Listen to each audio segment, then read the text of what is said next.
Story nyumba kwa kweli unaweza ukainunua, lakini maisha yako ni mafupi. Ukitaka kununua nyumba lazima uondoke. Hizo popo ndio zimejaa pale na huo mtende huko pale. Kwa hiyo kuna maajabu yake pale, na katika mida fulani kuna maajabu yake yanatokea pale. Katika kuendelea kuboresha na kuendeleza baadhi ya maeneo yaliyopo mijini, ambapo ndio matamanio ya viongozi na wananchi wengi wa manispaa ya Musoma mkoani Mara, ikiwemo mimi msanuaji wako, mapema nikawiwa kujiuliza, kuna baadhi ya majumba na majengo mengi ya kizamani ambapo yapo katikati ya mji wa Musoma. Hivi haya yakipata wawekezaji watakaofanya mji huu wa kihistoria ung'are na upendeze, si itapendeza? Msanuaji wako begi mgongoni, mimi msafiri msaka upepo, viatu nikavivisha miguuni, nikatandika njia hadi pembezoni mwa baadhi ya mitaa. Macho yangu nikaelekeza katika jengo moja chakavu, huku nikijaribu kuteta na wenyeji, nikiwauliza kwa bashasha sana, mbona majumba haya chakavu hayapati kufanywa ya kisasa? Mbona majengo haya hayapati kufanywa ya kisasa yakapata hadhi mpya? Kila kufanywa marekebisho na matengenezo, yakifikia muda fulani basi anaishia hapo hapo marekebisho hayo, na mji haiendelee, unabaki kama ulivyo.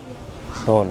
Kwa hiyo sasa tafulani ya pale huenda kuna mazingira tofauti au mazingara ambayo yako katika sehemu ile ambayo wenyeji wa pale au aliyomwasisi wa kwanza aliyokuwa kwenye ule mji anafahamu mwenyewe ilivyo. Inawezekana labda katika mambo ya kuuza miji huenda aliouziwa mji mtu wa kwanza labda kwa dhuluma, sababu miji mingi mjini humu inachukuliwa bila ridhaa ya wahusika wengine wanadaiwa, wengine labda madeni, bakie pesa kidogo, mtu anaona tena aichukue mji wake auze. Ukistaajabu ya Musa utayaona ya Athumani Omari Tangawizi, ambaye amewahi kununua nyumba ambayo inadaiwa kuwa na uhusiano wa kimazingara, huku baadhi ya majirani wa maeneo hayo wakaeleza historia ya nyumba hiyo.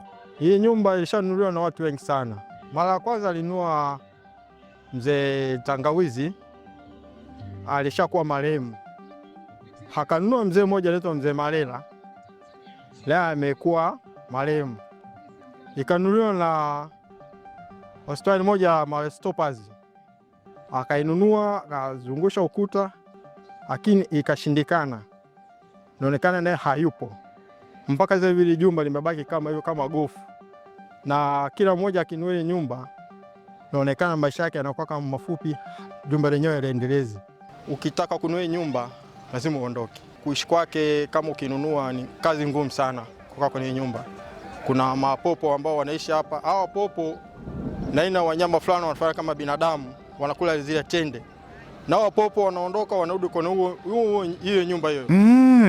Lakini yawezekana tukapata maswali kichwani, kwa nini popo wanatajwa katika jumba hilo?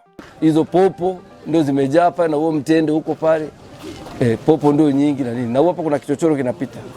Kwa hiyo kuna maajabu yake pale, na katika mida fulani kuna maajabu yake yanatokea pale. Lakini familia ya Tangawizi inaulizwa kuhusu haya yanayozungumzwa, na hapa wanaeleza. Ule mji ulikuwa ni makazi ya watu. Mzee wetu sisi alinunua katika familia ya kina Sefu Malale, na familia ilikuwa inakaa pale, mzee pamoja na familia yake na wapangaji wengine walikuwepo mama Mnyonge na familia yake, kina Mnyonge, wakina marehemu Ramadhani na Saidi. Kwa hiyo umekaa hapo mpaka mji unauzwa, ni mji ulikuwa ambao ni wa familia inaishi.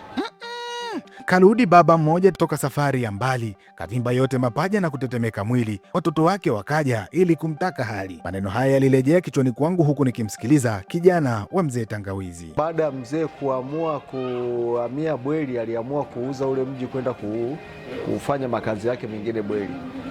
Nakumbuka alimuuzia bwana mmoja anaitwa Chilale, ni mtu wa Kiagata, lakini alikuwa na duka huu mtaa wa sokoni hapo. Kumbukumbu yangu ya mwisho, huo mji baada ya kutoka mikononi kwa Chilale aliwauzia watu wa Maria Stoppers.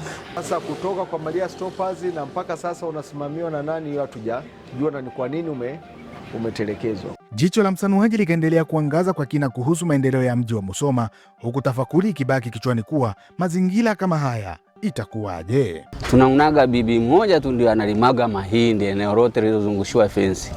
Sasa hata mimi nilikuwa nikijiuliza kwamba hapa ni mjini kati kabisa eneo hili, lakini kwa nini kusionekane kuna jengo kama kuna warithi ama mtu kununua?